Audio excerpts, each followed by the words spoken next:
Excellencies, ladies and gentlemen, I would like to thank His Excellency President Aliyev of Azerbaijan, Chairman of the Non-Aligned Movement, for proposing this special session.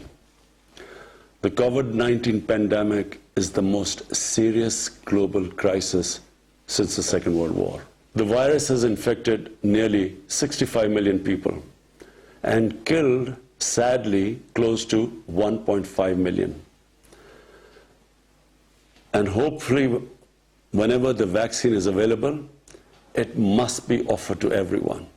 The pandemic has caused immense human suffering and the deepest global economic contraction since the Great Depression of 1930s. The poorest countries and the poor in all the countries are suffering the most. Nearly 100 million people in developing countries will fall back into extreme poverty. Rich countries have injected $13 trillion as fiscal stimulus to revive their economies. On the other hand, developing countries just do not have the resources to afford such a massive economic stimulus. They are struggling to find even a fraction of the 2 to 3 trillion they require to recover from the pandemic. In Pakistan, we had a successful policy of smart lockdowns. Our efforts were aimed at ensuring that not only do we save people from the virus, but also prevent them from dying from hunger. We provided a relief package of around $8 billion, which was almost 3% of our GDP, to support the poor and to keep the economy afloat at the same time. And as I said, so far our strategy has worked. But now we are confronted with a far more aggressive second wave of the virus. We are facing now the challenge of maintaining and reviving our economic growth, as well as dealing with the increasing number of cases which are occupying our hospital beds. The IMF Managing Director had advised countries to spend as much as it is required to stimulate growth. But like many developing countries, Pakistan is committed under our IMF program to reduce the budget deficit. And I'm sure other developing countries in our position are facing a similar dilemma. How do you stimulate the economy and yet at the same time reduce your budget deficit? The only way we can have the fiscal space to maintain and revive growth is through access to additional liquidity. Last April, I called for a global initiative on debt relief. We are grateful for the debt suspension announced by G20 in May and its subsequent extension till June next year. We also appreciate the rapid lending facilities activated by IMF and the World Bank. Yet the amounts generated so far are not even close to the needs of the developing countries to recover from the impact of the pandemic. As far as I know, 5 developing countries have already defaulted on their debt, and it seems others are about to follow. Several nations faced with large debt repayments and at the same time lost revenues are on the brink of economic collapse. There are disturbing reports from the World Food Programme of possible famines in some parts of the world.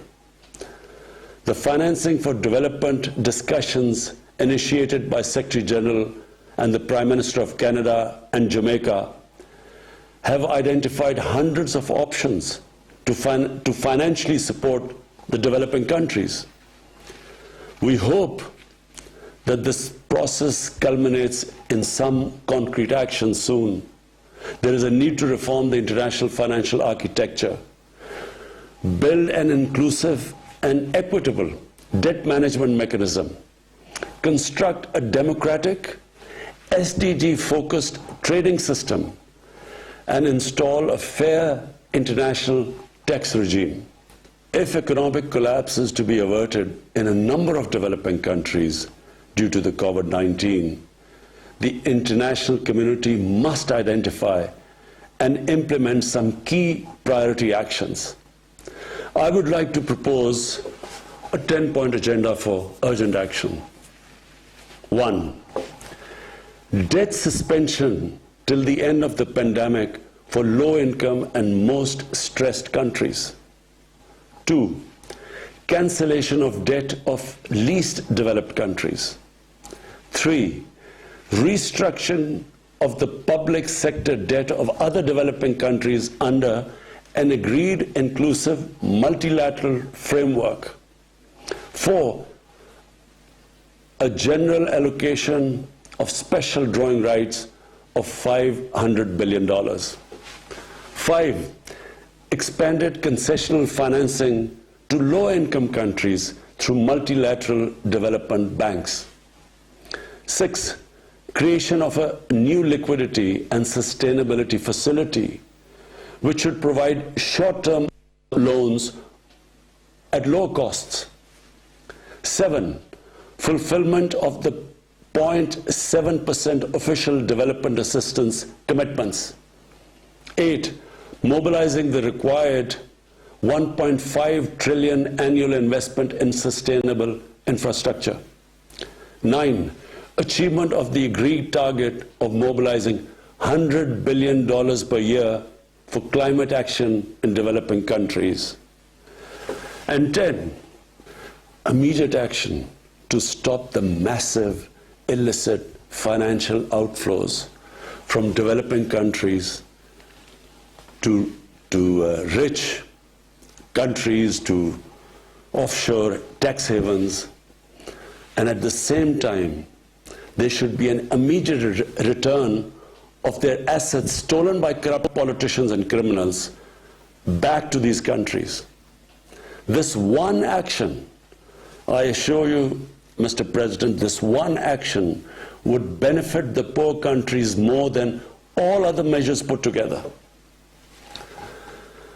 Excellencies, everyone agrees that there has to be a collective response to recover from the COVID crisis and at the same time achieve sustainable development goals and implement targets set by the Paris Agreements.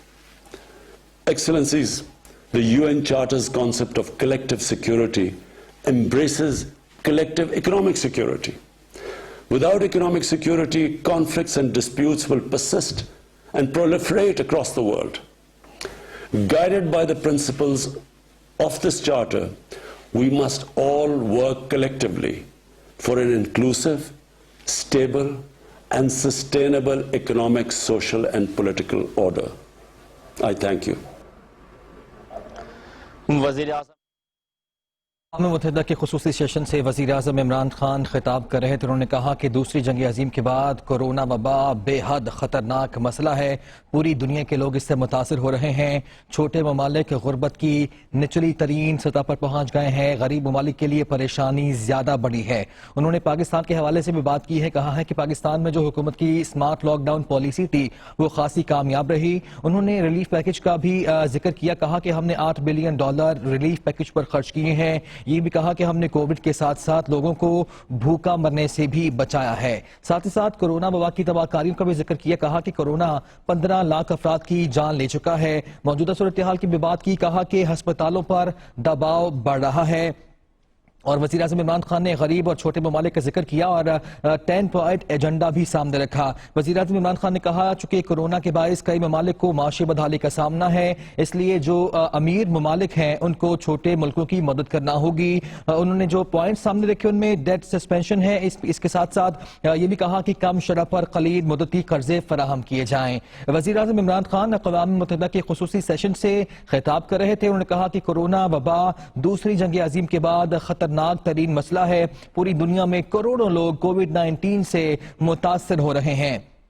انہوں نے کہا کہ چھوٹے ممالک غربت کی نچلی ترین سطح پر پہنچ گئے ہیں اور معاشی بدحالی کا سامنا کرنا پڑ رہا ہے، خصوصاً طور پر چھوٹے ممالک کو۔ انہوں نے کہا کہ پاکستان میں اسمارٹ لاک ڈاؤن کی پالیسی کامیاب رہی ہے۔ وزیر اعظم نے ترقی پذیر ممالک کی اقتصادی مدد کا ذکر بھی کیا ہے۔ انہوں نے کہا کہ ہم نے $8 بلین ریلیف پیکج پر خرچ کیے ہیں، ہم نے کووڈ کے ساتھ ساتھ لوگوں کو بھوک سے بھی بچایا ہے۔ وزیر اعظم عمران خان نے کہا کہ کورونا کے باعث معاشی بدحالی کا سامنا کرنا پڑ رہا ہے، خاص طور پر چھوٹے ممالک کو۔ پسماندہ ممالک کے قرضے معاف کیے جائیں۔ وزیر اعظم عمران خان نے امیر ممالک کو یہ تجویز بھی دی ہے، ساتھ ہی ساتھ یہ بھی کہا ہے کہ کم شرح پر قلیل مدتی قرضے فراہم کیے جائیں، ایسے میں چھوٹے ممالک کی بڑی مدد کی